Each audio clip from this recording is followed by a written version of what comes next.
Mga baydiyan ng mga balita gikan sa Visayas ug sa Mindanao karong bisperas sa kalagkalag. Nagsugod na og pagpangadto sa mga sementeryo sa Cebu ang atong mga kaigsuonan para mobisita sa ilang mga minahal sa kinabuhi nga nangawala na. Mubalita kanato para muhatag og mga detalye si John Aroa live gikan sa Visayas. John, bay unsa may mga nakita na nimo dinha? Unsa may mga panghitabo?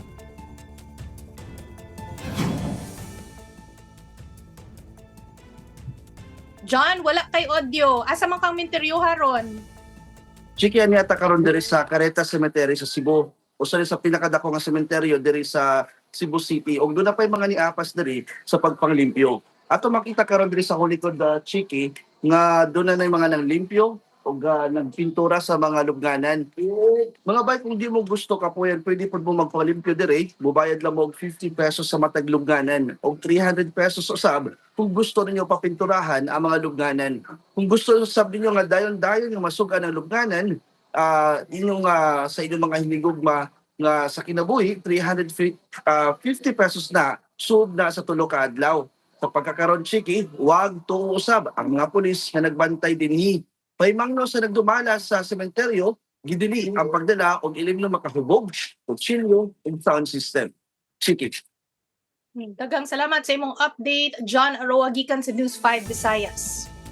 Atong kumustahon mga bay didto sa Davao City ang mga transport terminal ug mga sementeryo didto gilibot na ni Bril Montalvo gikan sa News 5 Mindanao. Bril, kumusta ang sitwasyon dinha bay? Chiki, anata karon diri sa Roman Catholic Cemetery kung diin usa kini sa napulo ka mga pampubliko nga sementeryo diri sa syudad sa Davao. Chiki, kung makita ninyo diri sa akong likuran, strikto nga ginapatuman sa atong mga kapulisan kining mga musulod diri sa sementeryo, ilahang mga dala nga mga gamit kay tungod adunay mga ginabawal nga mga gamit nga ginasulod or isulod diri sa mga sementeryo sa lungsod, sama na lang sa mga tulis or mga hinagibana na kutsilyo o ingon man bawal sab Chiki ang pagsulod ni ining mga speaker, ingon man kaning mga gamit nga pangsugal. O gani Chiki kaganiha ubay-ubay sab nga mga nakumpiska sa atong kapulisan ang mga ginabawal nga mga gamit og diri Chiki sa akong kiliran na ay mga bawal diri nga gikumpiska Chiki sama ni ini nga gunting. Bawal kining gunting nga ipasulod sa mga sementeryo. O ingon man Chiki kaning mga sigarilyo ginabawal sab. O ubay-ubay sab ka mga lighters diri Chiki ang nakumpiska sa atong kapulisan.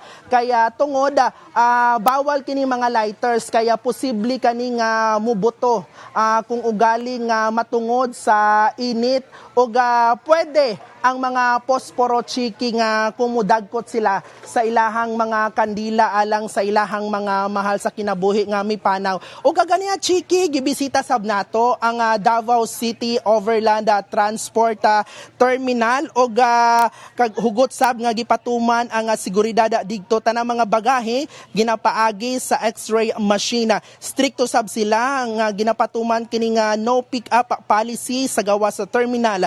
Aduna sab silot ang mga bus company kung musuway niini. Apan pwede ang mga alagang hayop basta naalay dala nga mga vaccine card. Gawa sa mga biyahe diri sa Mindanao Chiki, aduna sa biyahe ang dikot pa Visayas ug Luzon. Duha ka beses ang biyahe dinhi kada adlaw padulong sa NCR.